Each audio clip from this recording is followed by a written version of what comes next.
I wasn't anticipating Blade Runner 2049 to be 17 hours long, or I probably wouldn't have planned on filming tonight. It's 11:30. I have my real job in the morning, so this is going to be quick. Don't worry about spoilers. I'm going to stay away from that. All I'll tell you is 2049 is in fact a sequel to Blade Runner. I know there's some confusion from people going in by trailers and whatnot, if it was a sequel or a reboot or a prequel or whatever. No, that 2049 is in fact when it takes place in time.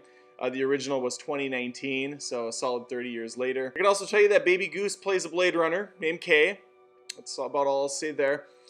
Really, what it comes down to is this. If you like the original Blade Runner, which I think is a solid film, I saw it back in the day, the theatrical release, not in theaters. I don't think I was even born yet. I saw it maybe 20 years after it hit theaters. I thought the visuals were obviously top-notch.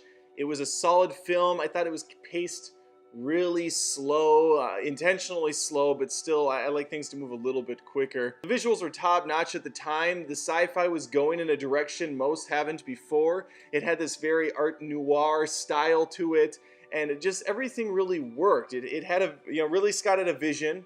It was butchered in the theatrical release. But then the final cut, where we eventually got, I think there's 5 of them. There's Blade Runner Theatrical, there's Blade Runner Championship Edition, there's Super Blade Runner, there's Super Blade Runner Turbo Championship Edition, and then there's the final cut, which I also saw.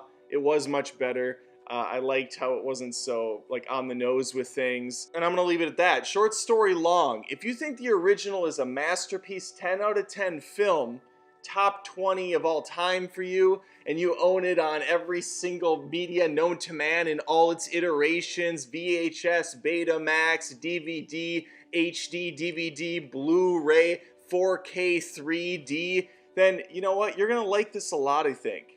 It stays very true to the original.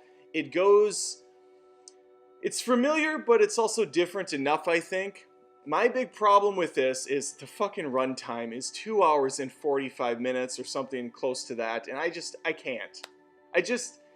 If you can't get your story out, if you can't get your message out in 2 hours, then let's just call it a day. I'm not getting any younger. I must be just old and cranky now, because when I see a movie that's over 2 hours or over 2 hours and 30 minutes, I get a little stressed out. I just think, really, we can't cut to the chase here? How slow and meandering is this thing going to be? Visually, the thing is flawless. I had a very hard time understanding what was computerized, what was practical effects, what wasn't, what was real. We're at that point, people. We're at the point where, and maybe they said this when the original Blade Runner came out. I'm sure they did. We're never going to get better than this. This is like lifelike. I can't even tell what's real anymore, what's not. But that's where we're at with this, for me at least. My eyes could not really differentiate what was actually a physical thing in the room and what was done on computers. There's probably a lot of both, actually. Pacing wise, I think the first hour was really strong, and it was very beat by beat, I think, to the original. It kind of had that Force Awakens vibe for me, where it was like, okay, here's a New Hope. The first 10 minutes, here's a New Hope, where this happens, New Hope, New Hope, New Hope, and that pretty much runs all the way through that movie. It does get a lot deeper, I think, and there's a lot of layers to the story. I think a really passionate Blade Runner fan is going to eat this shit up, and they're going to go back for second helpings, third helpings, and they're going to pick apart all the scenes, the layers that are there, and really find a powerful message underneath, maybe, that I don't see. But for me, it covers a lot of ground that I've seen a lot of recently in films like Her, in a lot of TV shows like Black Mirror and stuff. A lot of these ideas, hell, even Battlestar Galactica has a lot of the same themes. Harrison Ford's back in this. He's in all the trailers. He's on the poster. That's not a spoiler. And if that's a spoiler for you, you shouldn't be watching this shit. Get off of YouTube. Get off the internet. Go out and see the movie and then come back. He's in it about as much as I thought he'd be, which is to say, not much. Maybe 25 minutes of screen time. And when you're talking about a movie that's almost 3 hours, that's just a little piece of that puzzle. It's just a little piece of the pie. He's good, though. He's not phoning it in. I think he did a great job for what he had to work with. I don't think his character was too riveting or captivating in the first Blade Runner, though, which is one of the gripes I always had with it. It's a decision that's made intentionally, of course, but there's just not a lot of excitement in the film. It's a drab, dystopian world. The characters are very kind of broken and half-humanized. Even the humans themselves aren't very human anymore. There's just a disconnect there. So it's hard to really latch on to any individual characters. This is no different, although I will say there is a little bit more heart in this one. But by the end of it, I wasn't really anything. It just kind of ended, and I thought, all right, well, I mean, technically it's a brilliant film. It checks all the boxes.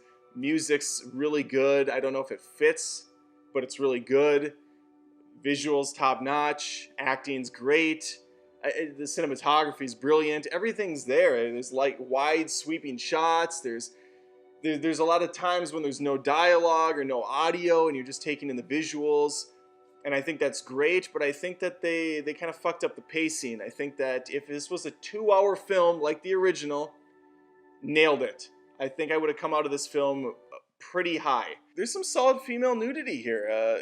Big projected female nudity. It's in your face. There's a vagina that's bigger than our lead character at one point. It's a side shot so you don't see into it. You don't ever want to look directly into the vagina. Like the Sarlacc from Star Wars. It's just going to suck you in and you'll never get out for 1,000 years, slowly disintegrate. I believe that's how that works. And I've seen a lot of praising up and down about this movie. People are saying it's an instant classic, it's a masterpiece, yada yada yada. It's not there for me. It's just too fucking long is the end cap to this. Feel free to stick around the channel if you're not a subscriber. I'm going to be doing a Blade Runner 1 versus Blade Runner 2 on Movie Feuds. I'll give you a little bit more insight on the movies then. I'm still not going to spoil anything because it's still going to be fresh in the theaters in a couple days. But at least then I can give you a bit more comprehensive insight into the films instead of this rambling I'm doing right now at 11:45 at night. Thanks for watching.